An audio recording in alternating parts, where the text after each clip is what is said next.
Alléluia. Amen. Nous parlons depuis un certain moment sur devenir un témoin. Et tout il est mieux pour couper à cause de la aussi. Et ce matin, nous voulons simplement continuer dans cette même dynamique. Et dès qu'il y a dit les comment pépé. Alléluia. Amen. Est-ce que quelqu'un est béni d'être dans la présence de Dieu? Alléluia. Amen. Si tu es béni d'être dans la présence de Dieu, alors acclame-le fortement. Et déclare que tu es dans la présence. Vaut mieux que 1000 ailleurs. Alors, le temps que toi et moi nous allons passer ce matin dans la présence de Dieu est de loin supérieur à tout ce que nous avons pu vivre tout au long de cette semaine. Alléluia. Amen. Nous sommes sur le point et nous sommes en train de vivre le meilleur moment de la semaine. Alléluia. Amen. Nous sommes en train de vivre le temps exceptionnel, le temps qui fera la différence. Alléluia. Amen. La Bible déclare que Joseph avait dormi comme prisonnier, mais il s'était levé comme premier ministre. Alléluia. Amen. Parce qu'il avait cultivé, il avait développé autant pour moi la culture d'être dans la présence de Dieu.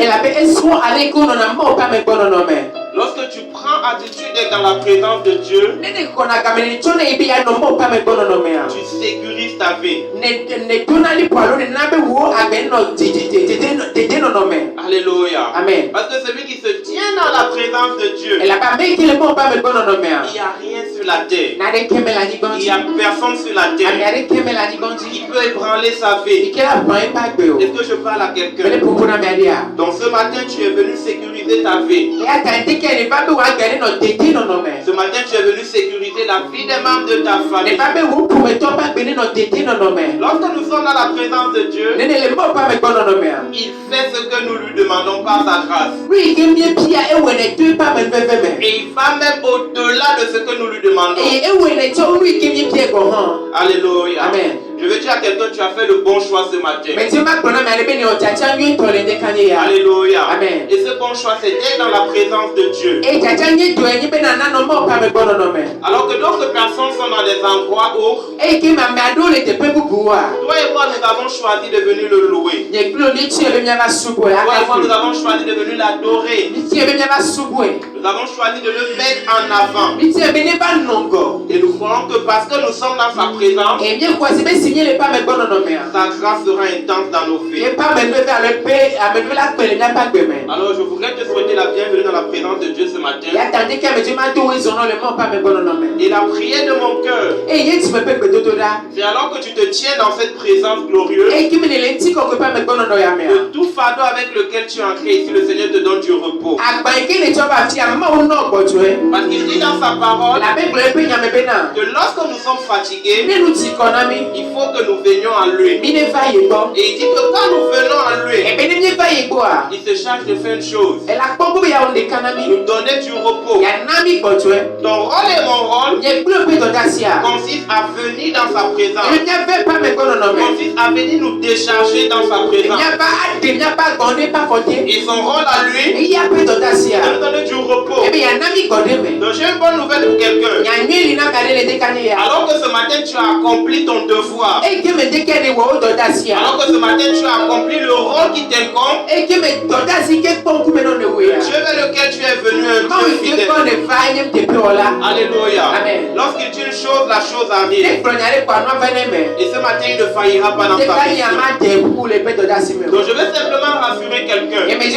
Peu importe le fardeau avec lequel tu te tiens ici, crois qu'avant de partir, le Seigneur t'aura déchargé. Alléluia. Amen. Tu es béni d'être dans la présence de Dieu. Nous parlons de devenir un témoin. Nous avons défini ce qu'est un témoin. Nous avons dit l'une des missions de la fin des temps que Dieu confie à l'église, c'est celle de lui rendre témoignage. C'est celle de parler de sa part. C'est celle de rendre public les merveilles de Dieu. Alors que le monde ne le connaît pas, par toi et par moi, Jésus-Christ se fait connaître. Alléluia. Par la bouche de ceux qui annoncent l'évangile. Par la vie de ceux qui proclament la bonté de Dieu. Il dit dans sa parole, dans le livre de Acte 1 au verset 8, qu'il va nous envoyer une puissance. Lorsque l'Esprit de Dieu viendra. Et lorsque la puissance viendra, elle fera de nous des témoins. Alléluia. Elle nous poussera. Elle va nous conduire à raconter les merveilles de Dieu. Alléluia. Dieu voudrait que toi et moi nous ayons une vie de témoignage. Dieu voudrait qu'on soit tout le temps en train de raconter ses merveilles. Alléluia. Il voudrait qu'on rende public les exploits qu'il accomplit dans nos vies. Il ne nous appelle pas à fermer nos bouches. Mais il veut que nous soyons les révélateurs de ses merveilles. Qu'on fasse connaître Christ aux nations. Qu'on fasse connaître Jésus-Christ au monde. Alléluia. Amen. Par la bouche des apôtres et par la vie des apôtres, il a été révélé comme le Sauveur et le Seigneur de l'humanité. Par la vie des apôtres, il a été révélé comme le Dieu Tout-Puissant. Alléluia. Amen. Lorsque nous parcourons la parole de Dieu, nous voyons des vies, nous voyons des personnes qui ont révélé la nature de Dieu. Alléluia. Amen. Nous pouvons dire avec assurance qu'il est le Dieu d'amour. Parce qu'au travers de leur vie, des hommes ont pu révéler Dieu comme un Dieu rempli d'amour. Donc lorsque nous sommes sur la terre et que nous croyons à Jésus, Dieu voudrait au travers de nos vies se révéler aux autres. Il veut utiliser nos vies afin que ceux qui ne le connaissaient pas apprennent à le connaître. Il veut utiliser nos vies afin que ceux qui ne l'avaient jamais vu, afin que ceux qui n'avaient jamais entendu parler de lui, qu'ils le découvrent et qu'ils le rencontrent au travers de toi et de moi. Donc tu es un élément important pour le Seigneur. Tu es la prunelle des yeux de l'Éternel. Si le monde croit en Jésus, c'est parce qu'il y a des hommes sur la terre qui tout au long de l'histoire ont révélé le Seigneur. C'est ça un témoin. Alléluia.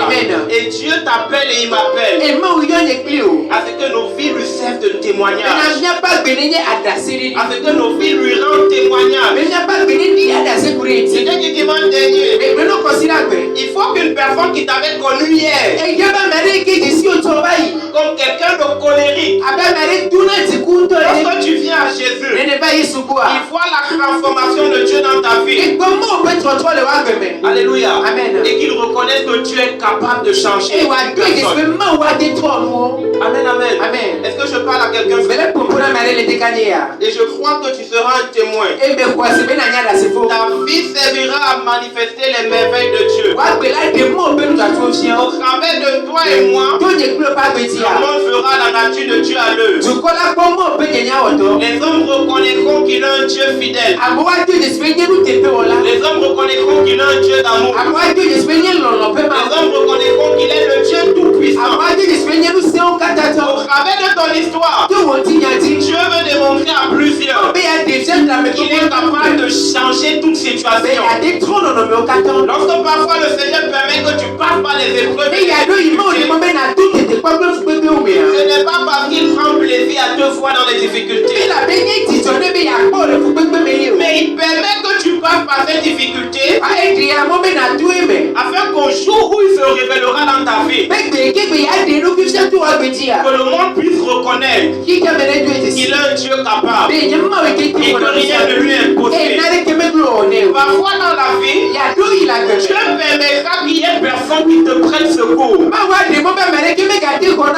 Alléluia. Amen. Le Seigneur permettra des situations où l'homme sera limité. Alléluia. Amen. Dieu permet qu'on passe par des épreuves où l'argent ne peut pas résoudre le problème. Aucun homme ne peut apporter la solution. Et lui, il prend plaisir à se manifester. Et quand il le fait, même ceux qui ne voulaient pas reconnaissent qu'il est un Dieu capable. Alors je vais dire à quelqu'un ce matin, peu importe ce que tu traverses, assieds-toi sur la chaise et prends conscience que ton Dieu se glorifiera. Il y a une histoire dans la parole de Dieu que j'aime beaucoup. C'est l'histoire de Job. Un homme puissant, un homme riche, rempli de gloire. Et le Seigneur va laisser l'ennemi frapper Job. Et la Bible déclare que Job va tout perdre. Il va perdre ses enfants. Il va perdre son mariage. Il va perdre ses richesses. Il va tout perdre. Alléluia. Amen. Mais il ne va pas perdre une chose. Le Dieu auquel il avait cru. Alléluia. Amen. Il a été séparé de tout ce qu'il avait obtenu sur la terre. En une journée, ses enfants sont morts. Il a perdu tous ses biens. Son épouse même va mourir. Tout ce qu'il avait, il va perdre.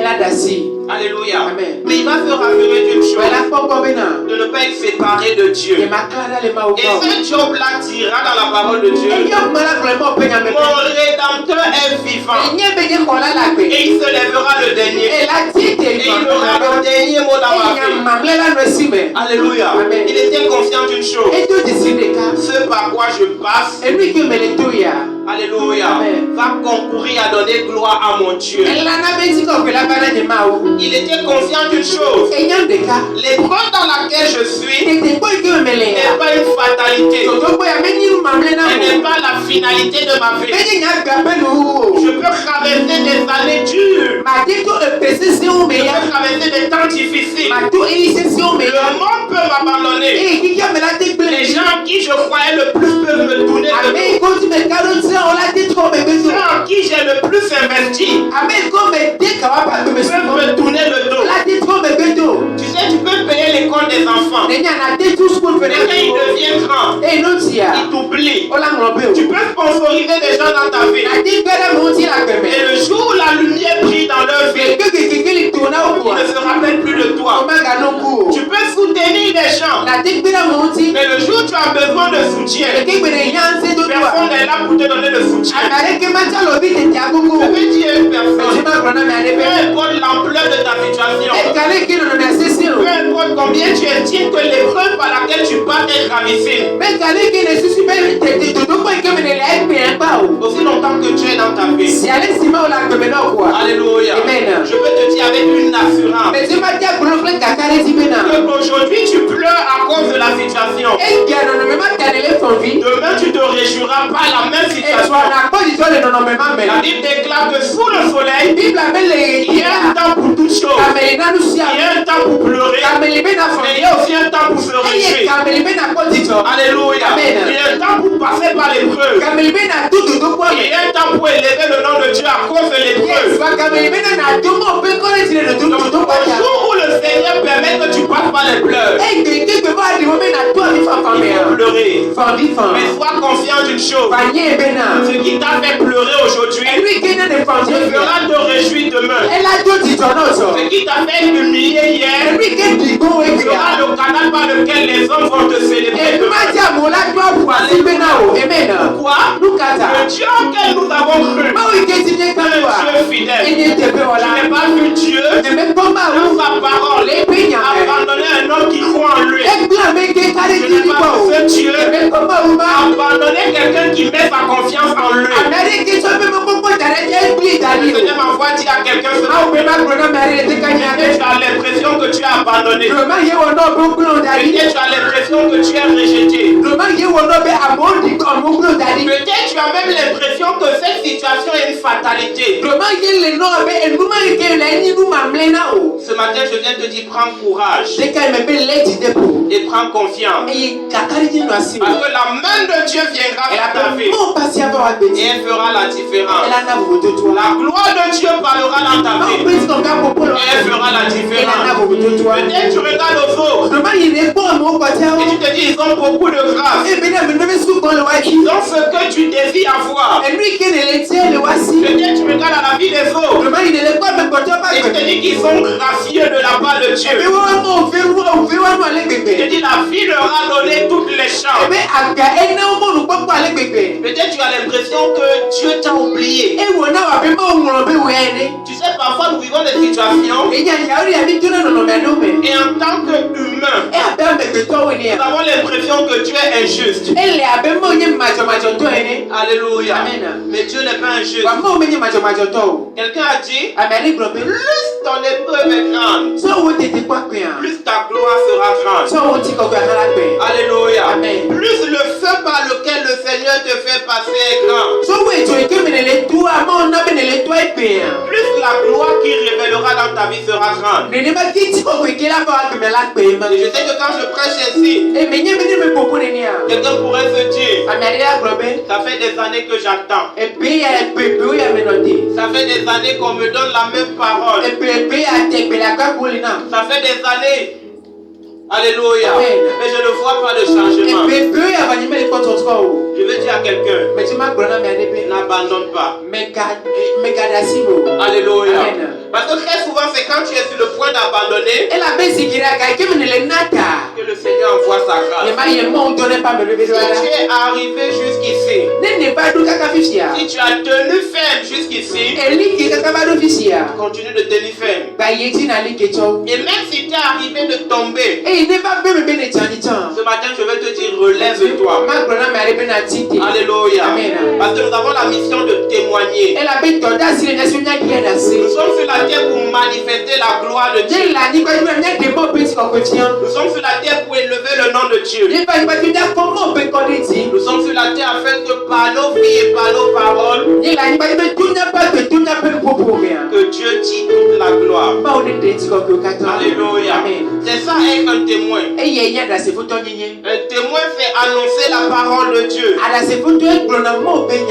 annoncer les merveilles de Dieu. Un témoin fait aussi prêcher les merveilles de Dieu au travers de sa vie et des difficultés par lesquelles nous sommes passés.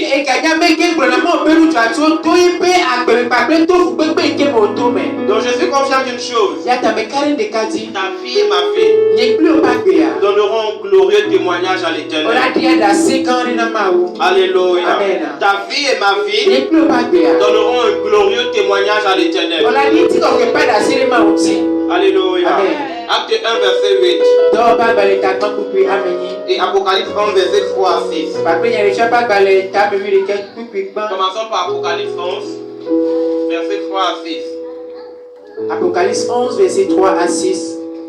Je donnerai à mes deux témoins le pouvoir de prophétiser, revêtus de sacs, pendant 1260 jours.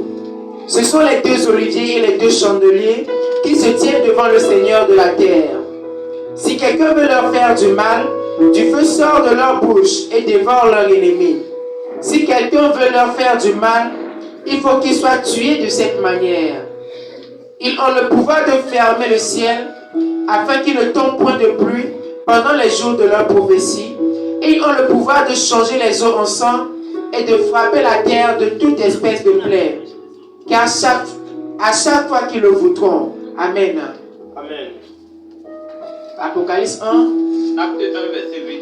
Je m'excuse. Acte 1, verset 8. Mais vous recevrez une puissance, le Saint-Esprit survenant sur vous. Et vous serez mes témoins à Jérusalem, dans toute la Judée, dans la Samarie et jusqu'aux extrémités de la terre. Amen. Amen. Et nous allons commencer à étudier le processus par lequel le Seigneur rend des témoignages au travers de nos vies.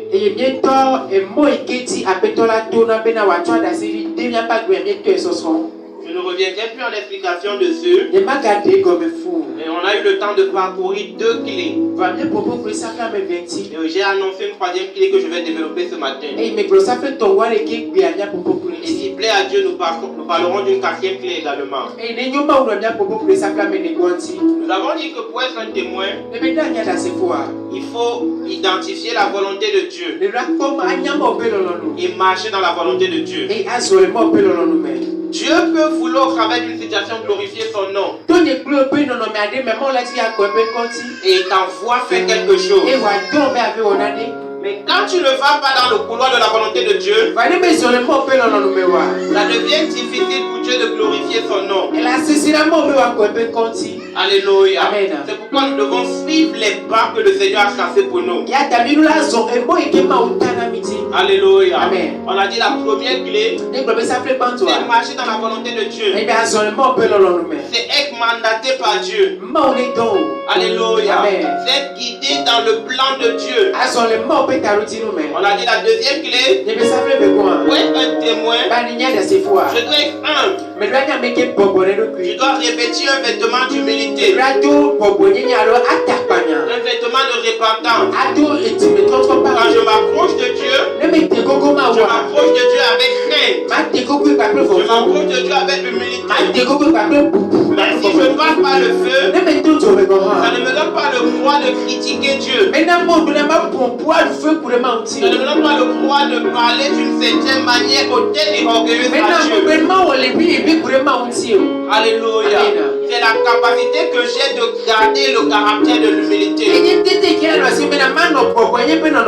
Amen. Amen. Au milieu des épreuves, Dieu reste Dieu.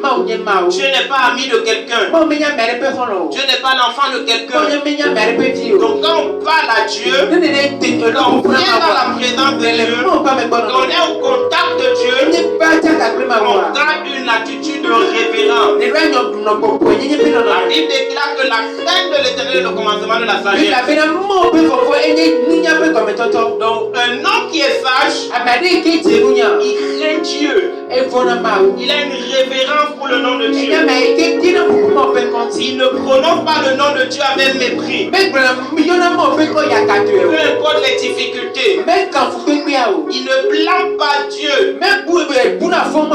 Alléluia. Et ce matin, je veux parler de la troisième clé. Je l'avais déjà annoncé. La Bible déclare que les témoins que le Seigneur va envoyer, ils ont une particularité. Ils se tiennent devant Dieu. Alléluia. On lit dans Acte 11. Apocalypse 11.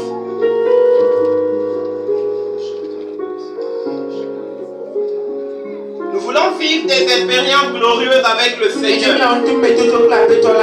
Mais nous n'avons pas la culture de nous tenir devant Dieu. Nous voulons voir la main et la grâce de Dieu agir dans nos vies. Mais très souvent, nous n'avons pas la culture de nous tenir devant Dieu. Alléluia. Amen. C'est bon? Oui. Acte 11, verset 4. Ce sont les deux oliviers et les deux chandeliers qui se tiennent devant le Seigneur de la terre. Ils se tiennent devant le Seigneur de la terre. C'est quoi se tenir devant le Seigneur de la terre? Alléluia. Amen. 1 Roi 17, verset 1. Je veux la version d'Abbé. Si quelqu'un a la version d'Abbé, on va lire premièrement la version d'Abbé. Ou la version Osvaldo.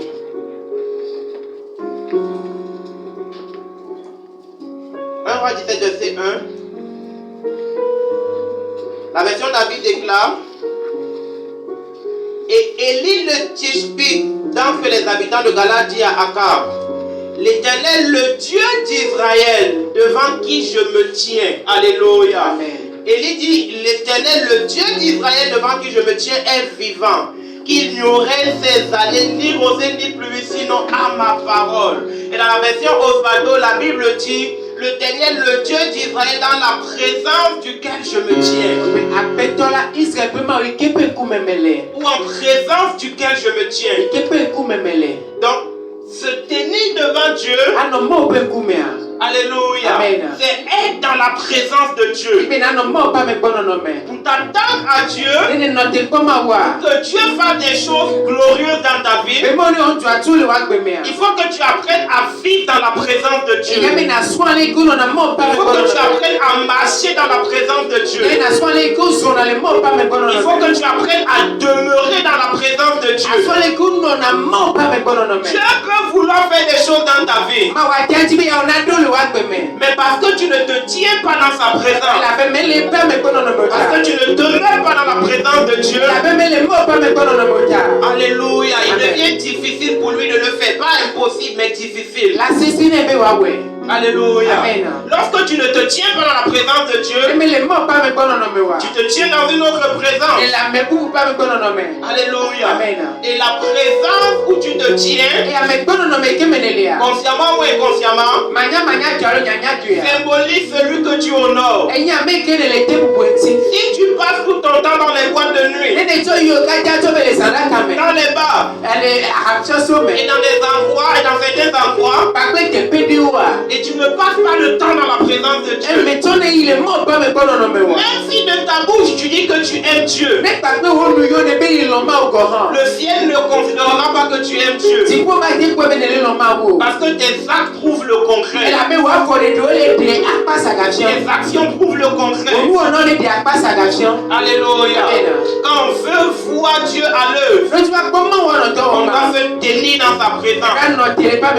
Quand Jésus remonte au ciel, après avoir accompli sa mission sur la terre, après ressusciter des morts, après s'être révélé aux hommes pendant 40 jours, il leur donne une instruction: ne sortez pas de la ville, restez dans ma présence. Et la Bible déclare que les disciples étaient dans la chambre haute, ils étaient dans la présence de Dieu, ils se tenaient devant Dieu. Alléluia.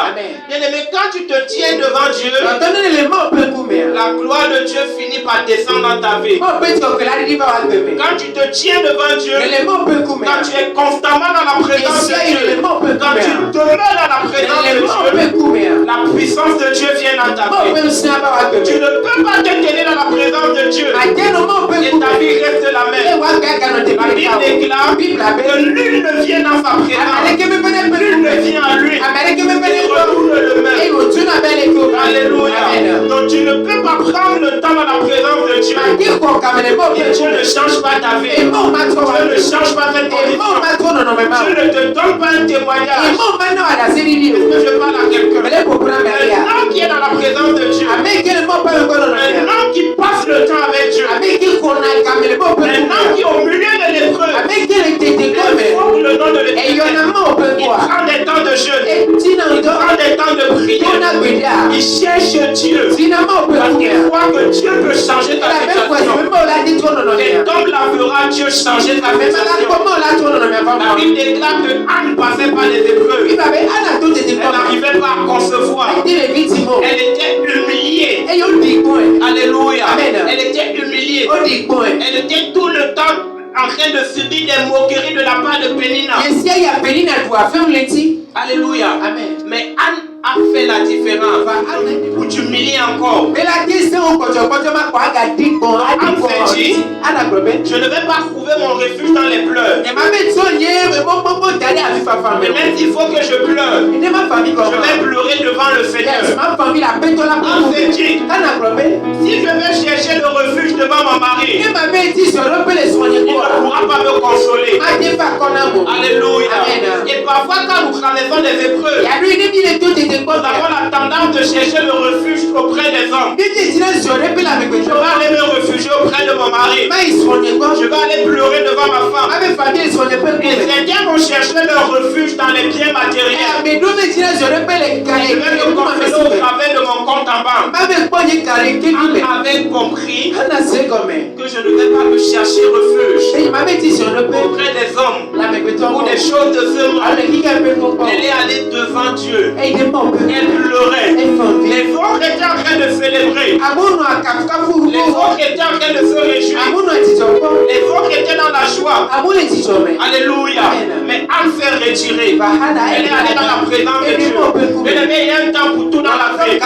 Il y a un temps où tu dois apprendre à chercher Dieu. Il y a un temps où tu dois comprendre qu'il faut se mettre à l'écart.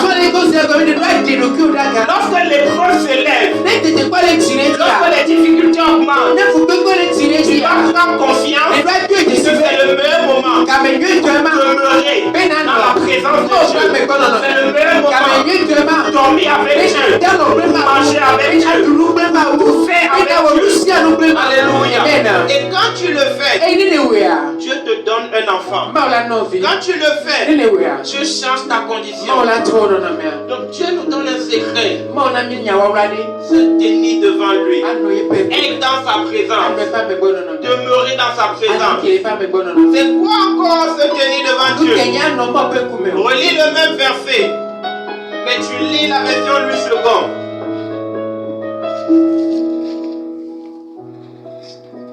Vous semez au français courant. 1 roi 17 verset 1. 1 roi 17 verset 1. Élie le Tishbite, l'un des habitants de Galate, dit à Achab, l'Éternel est vivant, le Dieu d'Israël dont je suis le serviteur. Le Dieu d'Israël dont je suis le serviteur. Se tenir devant Dieu, on a vu, c'est être dans la présence de Dieu. C'est passer le temps avec Dieu. C'est se confier à Dieu. Alléluia. Mais se tenir devant Dieu, c'est aussi servir le Seigneur. Alléluia. Bien-aimé, apprends à servir Dieu. Apprends à te mettre au service de Dieu. Dans la tradition juive, il y avait une culture. Lorsque le roi avait besoin de quelque chose, il appelait un serviteur en charge du domaine dont il a besoin. Alléluia. Amen. Et quand le serviteur vient, il doit se tenir dans la présence. Lorsque le roi est à table et un serviteur du roi, il reste dans la présence du roi. À moins que le roi demande de disposer. Mais si le roi n'a pas demandé de disposer, il est là. Quand le roi veut prendre un mets sur la table, quand le mets est donné au roi, si le roi veut boire quelque chose, il y a un serviteur qui est là pour servir le roi. Alléluia. Pendant qu'il sert, il est dans la présence du roi. Lorsque tu viens dans la présence de Dieu, apprends à servir Dieu. Alléluia. Amen. Cherche quelque chose à faire dans la maison de Dieu pour la gloire de Dieu. Bien-aimé, ne sois pas dans la présence de Dieu et tu ne fais rien. Est-ce que je parle à quelqu'un? Dieu dit dans sa parole qu'il fera la différence entre ceux qui sont justes et ceux qui sont injustes. Et il y a une autre dimension. Dieu dit qu'il fera la différence entre ceux qui le servent et ceux qui ne le servent pas. Il y a des grâces quand Dieu les relâche. Il les relâche en faveur de ceux qui le servent. Tu es dans la présence de Dieu. C'est un bon pas que tu as fait. Mais fais un deuxième pas. Cherche à servir Dieu. Cherche à faire quelque chose pour le Seigneur. Dans la maison de Dieu, il y a toujours quelque chose à faire. Alléluia. Tu peux nettoyer le sol. Tu peux être celui qui accueille les gens. Tu peux être celui qui distribue les flyers. Tu peux être celui qui parle de Dieu. Qui invite les âmes. Mais rassure-toi de servir Dieu. La Bible déclare que Néhémie était dans la présence du roi. Et Néhémie servait le roi. Et le jour où Néhémie avait besoin d'une faveur, le roi lui a accordé la faveur parce qu'il était un serviteur fidèle. Je vais dire à quelqu'un, lorsque tu sais Dieu, Dieu te récompense. Il ne permet pas que ses serviteurs manquent de quoi que ce soit. Alléluia.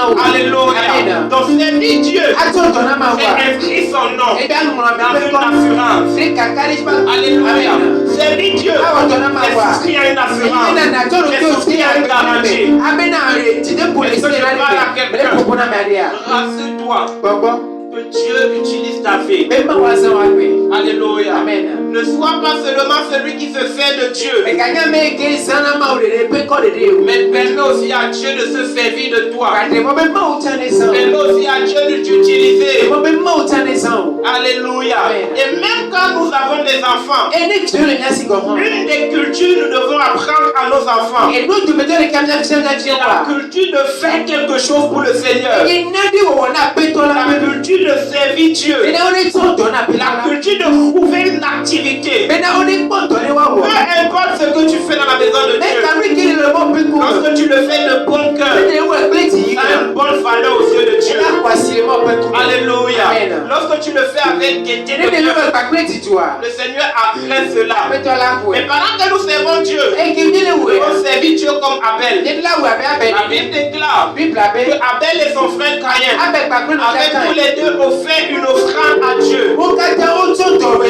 Et Dieu a rejeté l'offrande de Caïn et il a accepté l'offrande d'Abel. Il y a des gens, tu sais Dieu, si tu ne le sais pas bien, Dieu va rejeter ton service. Le plus important n'est pas seulement de servir Dieu. Alléluia. Parce que Dieu peut décider d'accueillir ton service ou de refuser ton service. Il faut que tu le sèves de bon cœur. Il faut que tu le sèves avec humilité. Il faut que tu le sèves avec joie et simplement. Alléluia. Il faut que pendant que tu sèves Dieu, que tu gardes la révérence.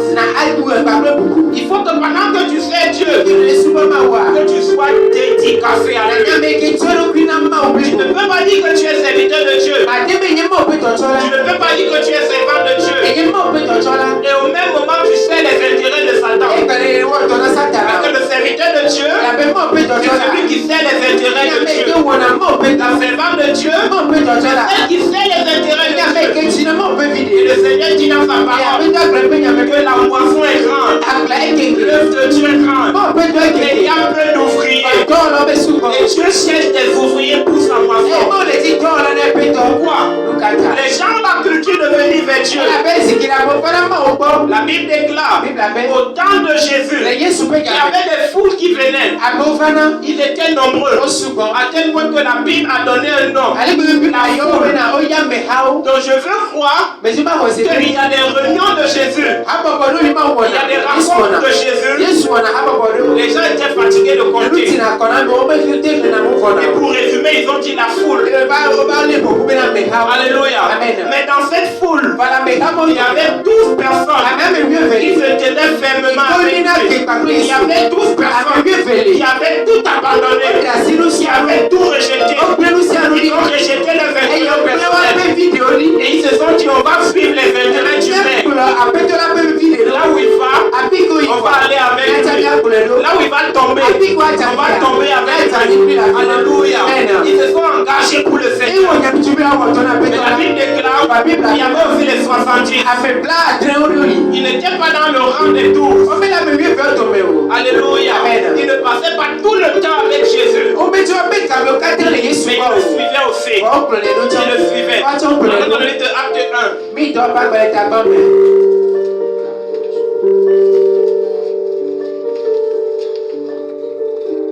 On trouve le verset où ils sont sur le point de sélectionner le remplaçant de Judas. Il dit, cherchons un homme qui a suivi Jésus partout où il allait.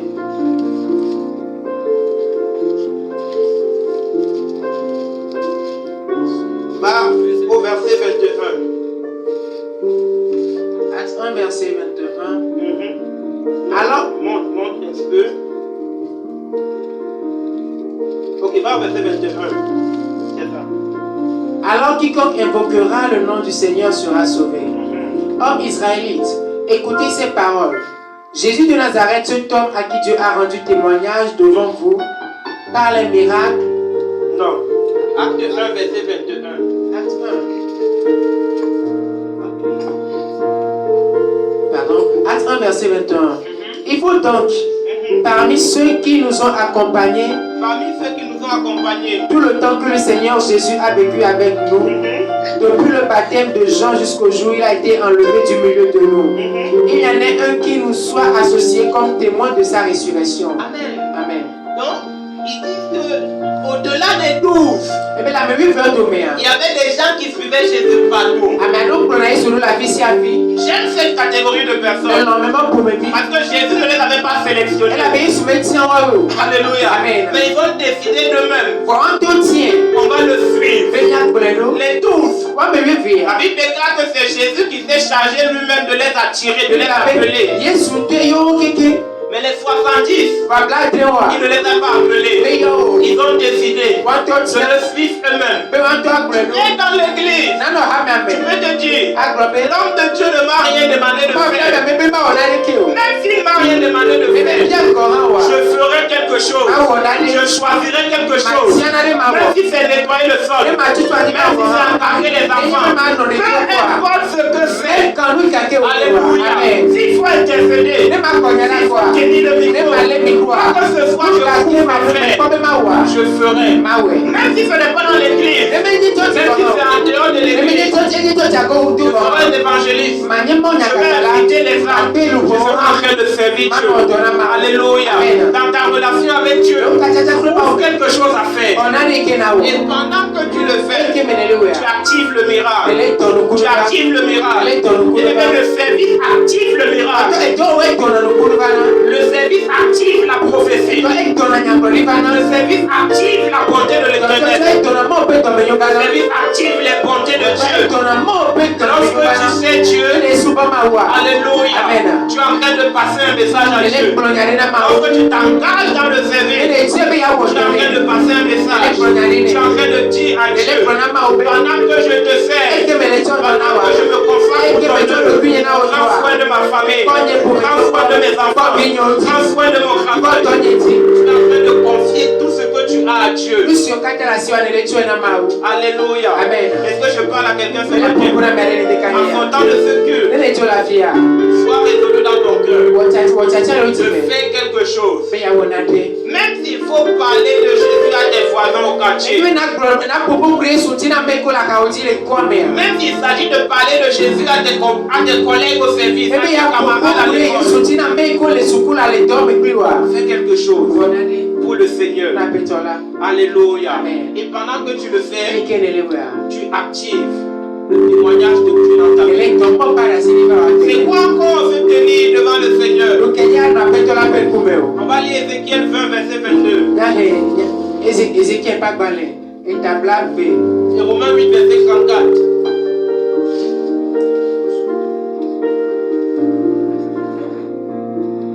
Ézéchiel 20. Verset 22. Ézéchiel 20, verset 22.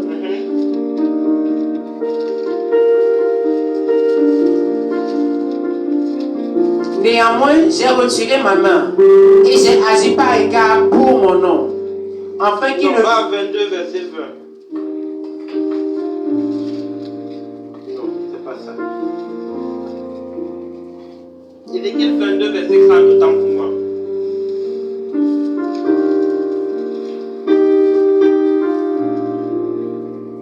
Ézéchiel 22, verset 30. Ézéchiel 22, verset 30. Je cherche parmi eux un homme qui élève un mur, qui se tienne à la brèche devant moi, en faveur du pays, afin que je ne le détruise pas. Alléluia. Mais je n'en trouve point. Romains 8, verset 34. Romains 8, verset 34. Qui les condamnera? Christ est mort. Bien plus, il est ressuscité. Il est à la droite de Dieu. Il intercède pour nous. Alléluia. Amen. C'est quoi encore se tenir devant Dieu? C'est pratiquer le ministère de l'intercession. C'est devenir un intercesseur. J'ai dit dans une famille, dans une maison, dans une nation, au milieu d'un peuple, je cherche un homme qui se tient à la brèche, qui élève un mur. Alléluia. Amen. Et qui intercède en faveur du peuple. Dieu cherche des hommes et des femmes dans les maisons, dans les familles,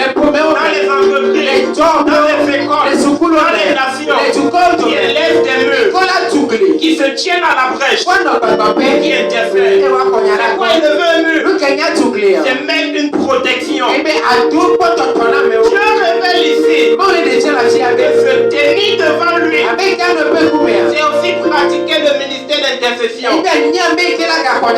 C'est lorsque tu es sauvé et tu décides de prier pour ta maison. C'est lorsque tu es sauvé, tu décides de prier pour ta famille. C'est lorsque tu es sauvé et Dieu te permet de fréquenter dans une école. Tu prends conscience que tu dois prier pour les encadreurs de l'école. Tu dois prier pour tes amis à l'école. Quand tu es dans une entreprise, tu es conscient que tu dois prier. C'est lorsque Dieu te fait grâce de naître dans une nation, ou de vivre dans une nation, et tu es conscient que tu dois prier pour la nation. Se tenir devant Dieu, c'est prier, non pas pour foi, mais en faveur des autres, afin que le malheur ne frappe pas. Alléluia.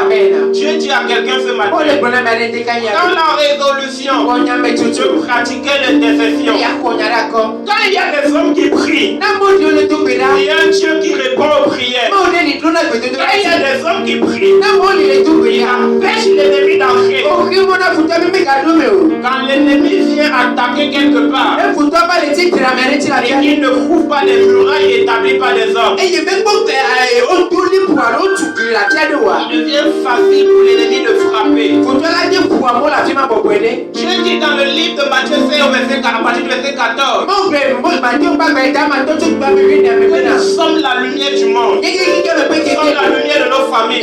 Nous sommes la lumière de nos nations. Nous sommes la lumière de nos maisons. Et il dit encore qu'on n'allume pas une lampe afin qu'elle soit cachée. Mais il faut qu'elle éclaire ceux qui sont dans la maison. Donc Dieu nous a sauvés. Et il a fait de nous des lumières afin qu'on puisse briller, afin qu'on puisse bénéficier de notre lumière aux autres. Que je parle à quelqu'un. Dieu t'a donné des enfants. Prie pour ces enfants. Dieu t'a donné un mari. Même s'il ne connaît pas Jésus. Prie pour ton mari. Pratique le ministère d'intercession pour lui. Même s'il connaît Jésus. Prie pour ses affaires. Prie pour son salut. Prie pour ses activités. Prie pour les gens qu'il rencontre au quotidien. Alléluia. Dieu t'a donné une femme. Prie pour elle. Nous devons apprendre à prier pour les autres. Nous devons apprendre à prier pour nos dirigeants. 1 Timothée 2, verset 1 à 2. Dit que nous devons prier avant toute chose pour tous les hommes et pour tous les dirigeants.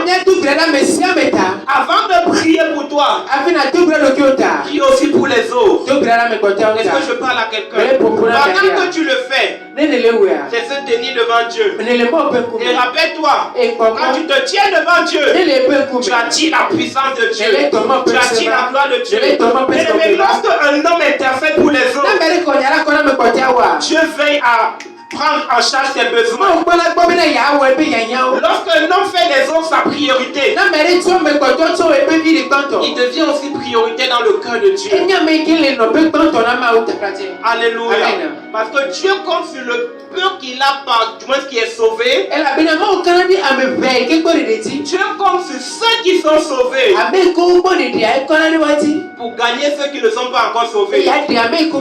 Si dans ta maison tu es le seul qui croit à Jésus, ne condamne pas tes frères qui ne croient pas en Jésus. Ne sois pas le juge de ton frère. Alléluia. Mais pratique le ministère d'intercession pour lui. Même si tu estimes que ton frère ou ta soeur se comporte mal, ne deviens pas son juge. Pour qu'on soit les juges de nos frères, pour qu'on soit les juges de nos frères, il nous a sauvés pour qu'on intercède pour ceux qui ne sont pas encore sauvés. Et si même dans la foi, tu es avec ta soeur, tu es avec ton frère, et tous les deux vous êtes sauvés, mais lui malgré qu'il est sauvé, il continue de mener une mauvaise vie, ne sois pas son juge. Ne sois pas là pour le condamner. Alléluia. Amen. Sois là pour intervenir pour lui. Tu as besoin que nous soyons des intercesseurs. Est-ce que je parle à quelqu'un? Donc voilà en quoi est-ce qu'il consiste se tenir devant Dieu. Quand on veut des témoignages, on doit apprendre à demeurer dans la présence de Dieu. On doit apprendre à servir Dieu. On doit apprendre à prier pour les autres. Et c'est cela qui consiste à se tenir devant Dieu. Je veux juste introduire. Et par la grâce de Dieu, dimanche prochain, je vais développer. La quatrième clé, après se tenir devant Dieu. Quand tu veux vivre des témoignages, cette clé, tu dois être rempli de la puissance du Saint-Esprit. Tu dois être rempli de la puissance du Saint-Esprit. Les disciples avaient été enseignés, mais l'enseignement ne suffit pas. Ils avaient la connaissance, et la connaissance ne suffit pas. Et Jésus leur a dit, attendez d'être remplis du Saint-Esprit. Attendez d'être remplis de la puissance du Saint-Esprit. Et la quatrième clé consiste à être rempli de la puissance du Saint-Esprit. Lorsque la puissance du Saint-Esprit est descendue sur les disciples, ils ont commencé à faire les choses qu'ils n'étaient pas capables de faire. Les témoignages se sont multipliés dans leur vie. Alléluia. Amen. La gloire de Dieu était palpable et vivée. Et un enfant de Dieu doit être rempli de la puissance du Saint-Esprit. Et nous verrons la prochaine fois c'est en quoi il consiste d'être rempli de la puissance du Saint-Esprit. On va voir que la puissance du Saint-Esprit a la capacité à arrêter les œuvres de l'ennemi. La puissance du Saint-Esprit ne se limite pas à arrêter les œuvres de l'ennemi. La puissance du Saint-Esprit est celle qui permet aussi aux hommes de faire descendre le ciel sur la terre. Alléluia. Par la puissance du Saint-Esprit, tu peux faire descendre Dieu dans ta situation. Par la puissance du Saint-Esprit, là où les hommes ont dit c'est impossible, tu peux faire descendre le ciel. Et la situation change. Dimanche prochain, nous allons développer en profondeur par la grâce de Dieu. Tu vas te tenir sur tes pieds. Nous allons prier ce matin. Nous voulons te dire